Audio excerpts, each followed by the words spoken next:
Geopolitical conflicts are intensifying. Sanctions, tariffs, and decoupling strategies are reshaping global supply chains. For India, these dynamics highlight both vulnerability and resilience with them. At the same time, geopolitical conflicts are intensifying. Sanctions, tariffs, and decoupling strategies are reshaping global supply chains. For India, these dynamics highlight both vulnerability and resilience. Our capacity to absorb shocks is strong, while our economic leverage is evolving. Our choices will determine whether resilience becomes a foundation for leadership or merely a buffer against uncertainty. So in conclusion, history teaches us crises often precede renewal. The fragmentation we see today may give rise to more sustainable and unforeseen forms of cooperation. The challenge is to ensure that inclusive principles shape cooperation. For developing countries, this is a necessity, not just a romantic aspiration. We cannot afford to be passive spectators. In a world where decisions elsewhere determine our destinies, we must be active participants, shaping outcomes where possible and preserving autonomy where necessary. As we reflect on these issues, let us recognize that many of these questions I have raised today may not have clear answers. Indeed, it may be unwise to seek definitive answers at this stage. The value of this gathering lies precisely in its capacity to wrestle with uncertainty, recognize and examine imbalances, deliberate on trade-offs, particularly those of our time, and be open to the possibilities we may not have considered earlier. This must be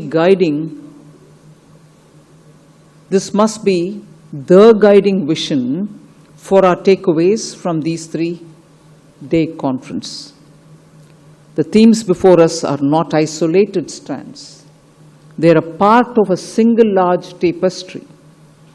How we interpret this tapestry and how we choose to act with it will shape the contours of our century. Likely.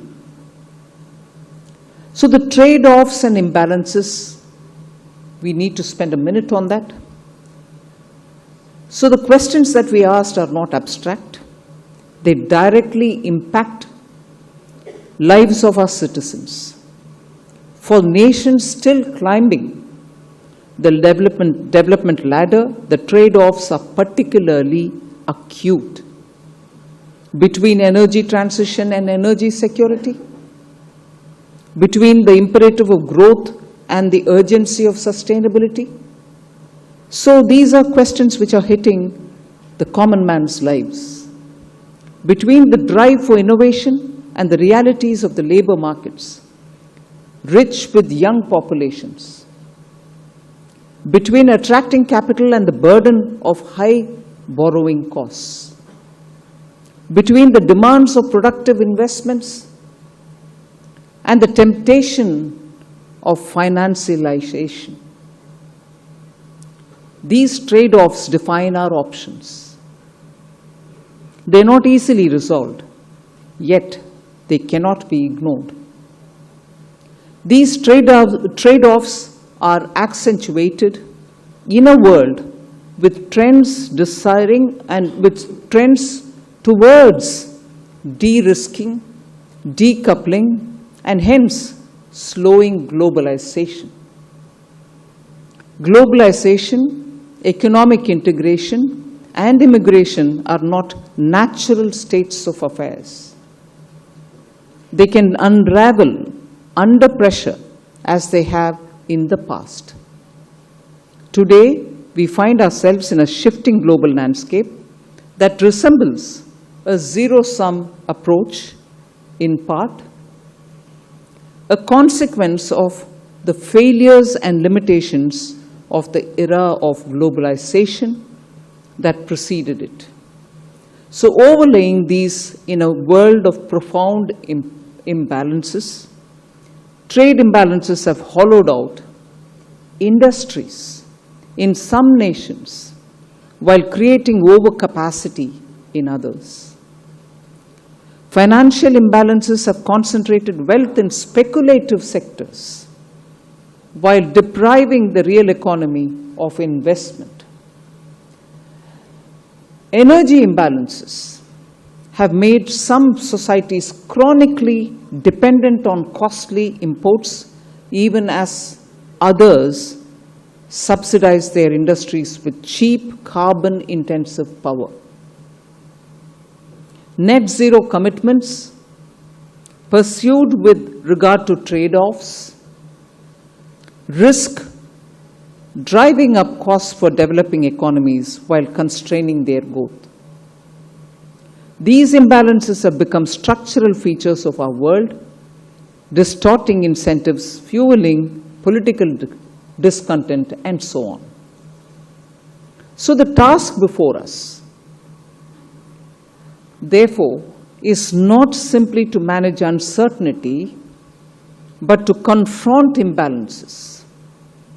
We must ask ourselves, how can we build a global order where trade is fair, finance serves productive ends, energy is both affordable and sustainable, and climate action aligns with development imperatives? How can international institutions be reformed to reflect today's realities rather than yesterday's hierarchies? And crucially, how can the voices of developing nations, no longer marginalized in rule-making, be amplified in shaping the future? The choices we face are stark, and already we see efforts to reimagine the global financial system itself. Innovations like stable coins are transforming the landscape of money and capital inflows. These shifts may force nations to make binary choices,